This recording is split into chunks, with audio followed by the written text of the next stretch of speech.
Welcome to the Math Record. Today we'll be covering graphical derivative theorems. This video will cover part 8 of chapter 2 in our calculus class. Okay, let's begin. There are basically two main theorems for graphs concerning derivatives. There are the Intermediate Value Theorem and the Mean Value Theorem. Let's start with the Intermediate Value Theorem. So the Intermediate Value Theorem. Okay.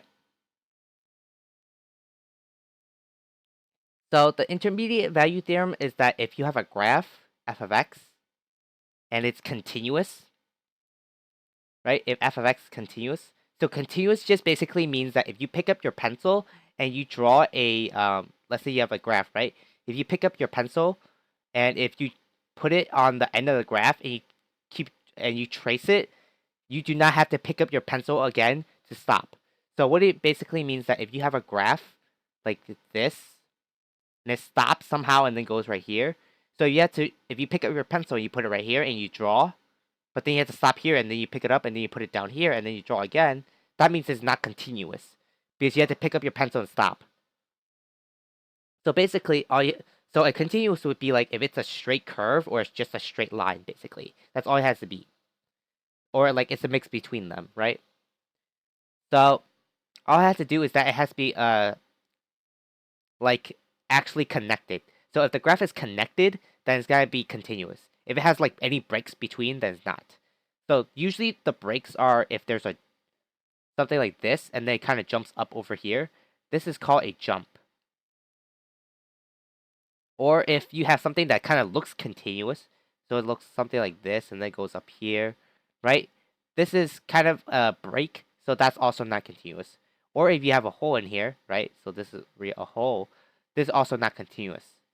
Or if you also have like an asymptote, right? So let's say you have like a graph that goes down like this, but it like stops right here and then like goes back up, right?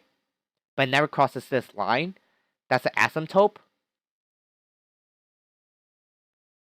And an asymptote is not continuous. So it has to be always continuous. If it's not continuous, then the intermediate value theorem does not work. Okay? So the general idea is that if you pick up your pencil and if you trace it, and if you have to, and you could trace it all the way without stopping, then basically it's continuous. Okay? Now back to the intermediate value theorem.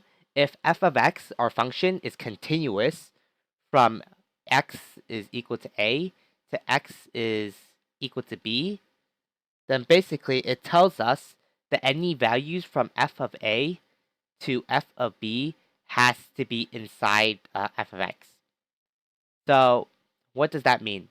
Well, basically, let's have a function. Let's say our f of x is equal to 2x squared minus 4x plus 1, right?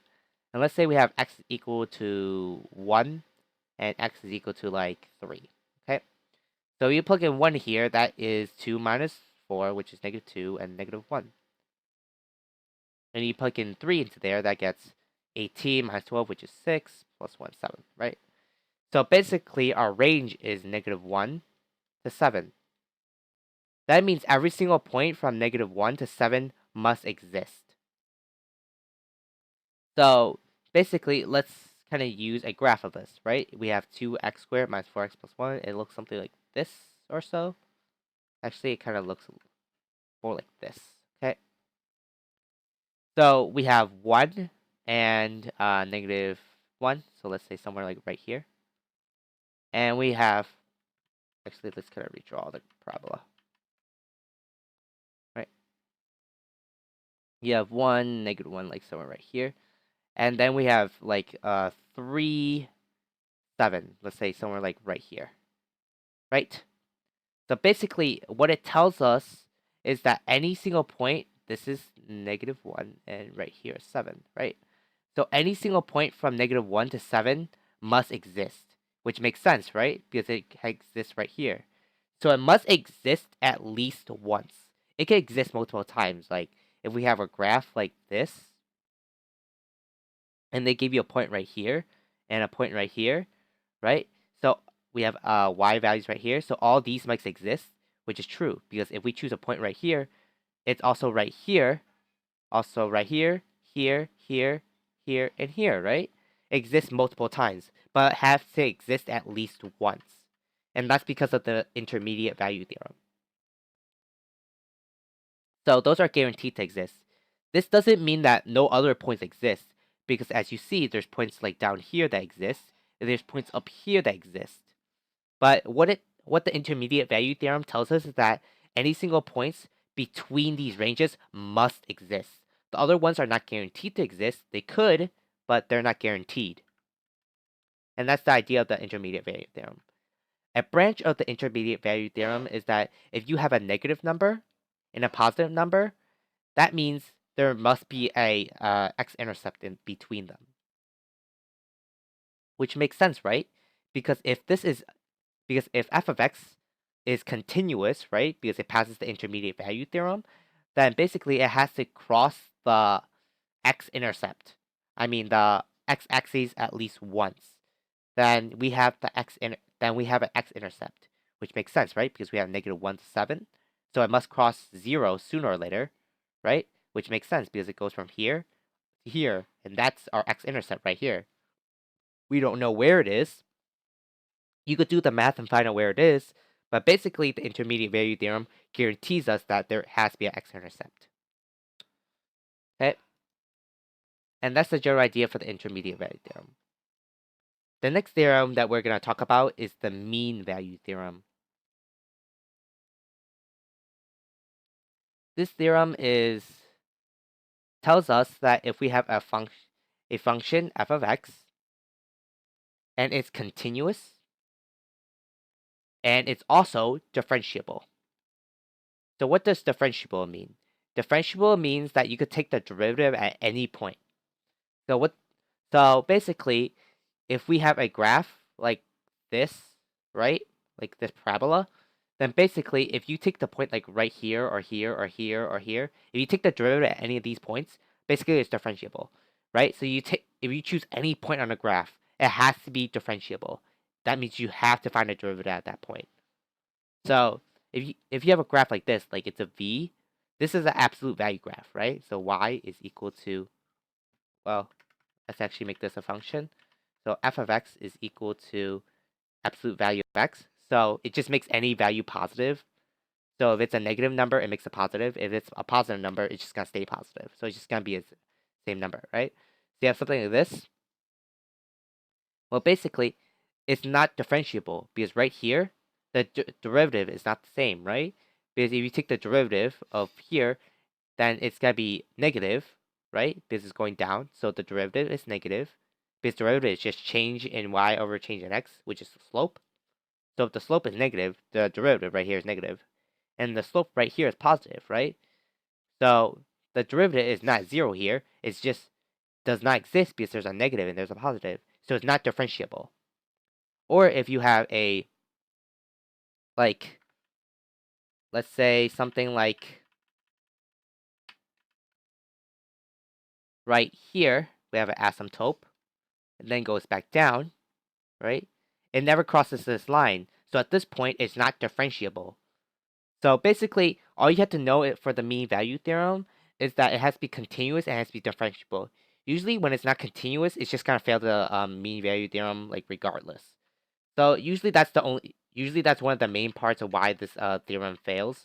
But for like real graphs, like parabolas and polynomials, usually it just passes all these tests because they are continuous and they are differentiable at all points.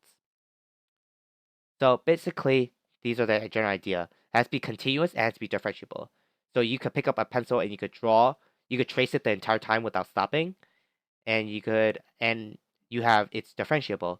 So basically, whatever point you pick on the graph, any point, like every single point that you could pick, it has to have a derivative, and it has to be like basically the same from the left to the right. So it can't be negative on one side and positive on the other.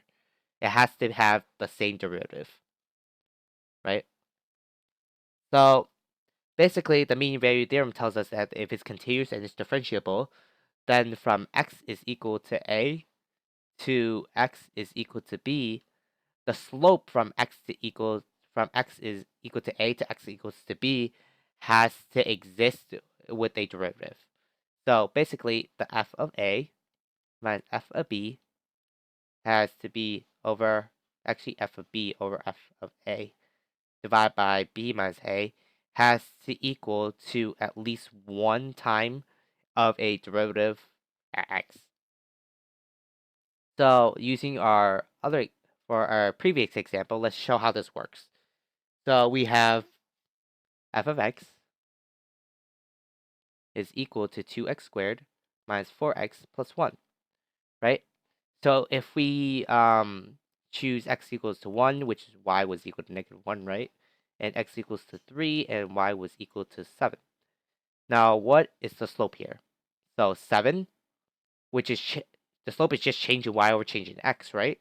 So 7 minus -1 is 8. And 3 minus 1 is 2. So 8 divided by 2 is 4. So the slope of 1 comma -1 and 3 comma 7 is 4. So basically it tells us that from x is equal to 1 to x is equal to 3, the average slope is 4, but also there's an x value between 1 and 3 that has to have an instantaneous slope at 4. So usually when they do this, you have to find the instantaneous slope. I mean the x value for that instantaneous slope. So 4 has to equal to a instantaneous slope. So all you have to do is find the derivative. So the derivative of f of x is 4x minus 4. Now we can add 4 to both sides, so we get 8 is equal to 4x. Now we can divide by 2, so x is equal to 2, right? So basically it tells us you don't have to do all this math. Basically, the mean value theorem tells us that there must be a 4 as an instantaneous slope.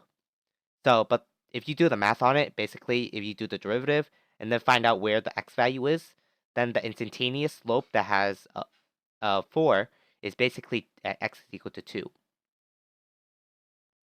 So the general idea how this kind of looks like graphically is that if we have a parabola, right, and we choose 2 points, right, then basically, if we choose a line between these points, right, so we have like a slope right here, then basically there has to be a point between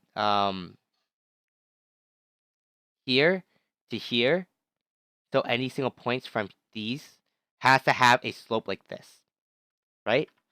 So generally you could just kind of eyeball it and see where it kind of looks. So if you kind of like move it down, it kind of looks like it's somewhere like right here, right? So something like this, right? So these two lines are parallel, right? So at x is equal to, okay, right here. So at x is, at this point, the instantaneous slope has to be this slope. So in our example, like the slope here is 4, right? The average slope. The instantaneous slope right here is also 4. So that's the general idea of the mean value theorem. If the graph is continuous and it's differentiable at every single point, right? So if you draw any single other point here, it has to have a instantaneous slope, right? So if it's continuous and it's differentiable, then the average slope from this point to this point must have an instantaneous slope between these two values. So this point is between these two values, right? Because it ends right here and it ends right here. So it's between it. So if it's that, then basically it has to have an instantaneous slope that's equal to its average slope. And that's the general idea for the mean value theorem. And that basically covers everything for the derivatives that basically the theorems that basically covers for graphs with derivatives. And that covers part 8 of chapter 2. Thanks for watching, and I'll see you at the next math record.